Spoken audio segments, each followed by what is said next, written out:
देख लेना परिणाम में। कामना के त्याग में सुख है, ये बुद्धि ज्ञान नहीं दे पा रही है।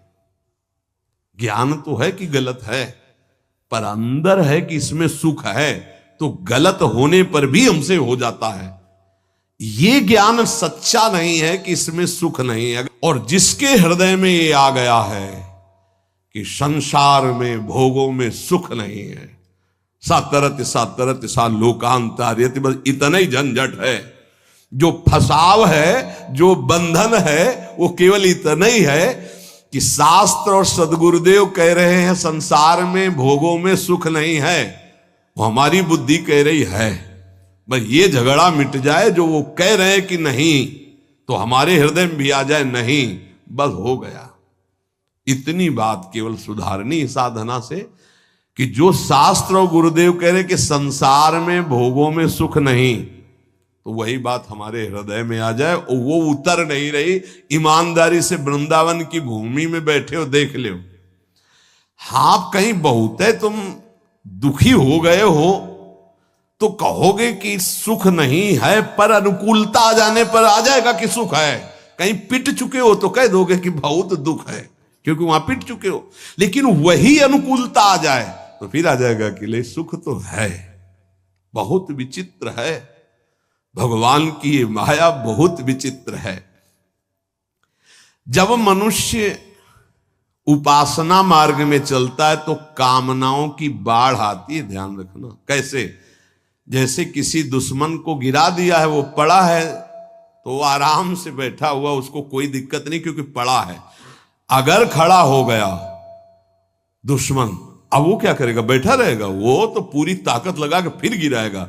अपने लोग खड़े नहीं, अपने लोग चल पड़े हैं प्रभु की तरफ। आप काम टांग मारेगा कि एक कदम नहीं चलने देंगे।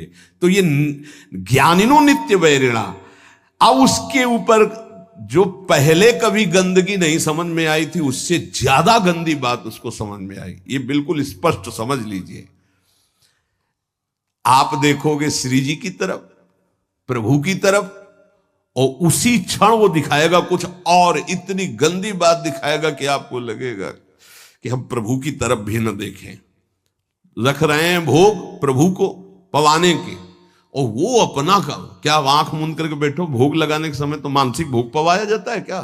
अरे वो पता नहीं कहां कहां विचरता है, कहां कहां विचरता है।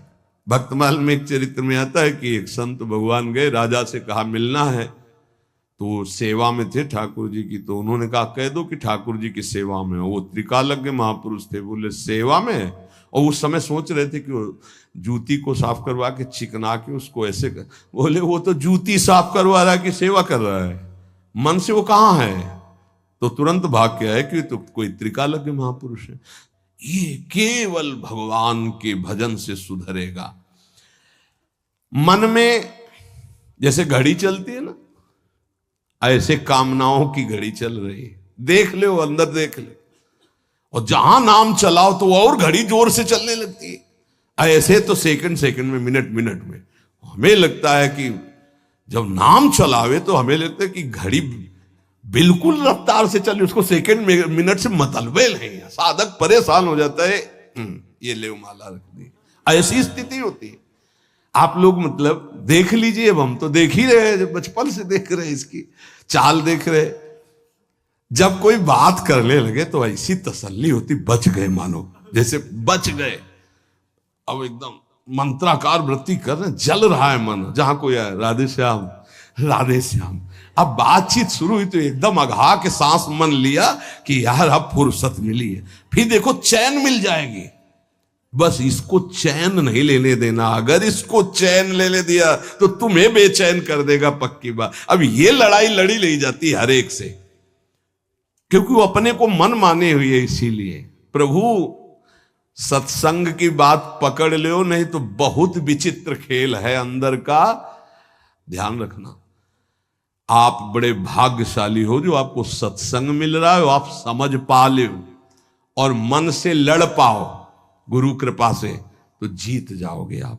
एक बात पकड़नी हम कलयुगी साधकों को, हर स्थिति में प्रभु आपको नहीं छोड़ने वाले, बस ये बात हमारे दिमाग में बैठ गई है।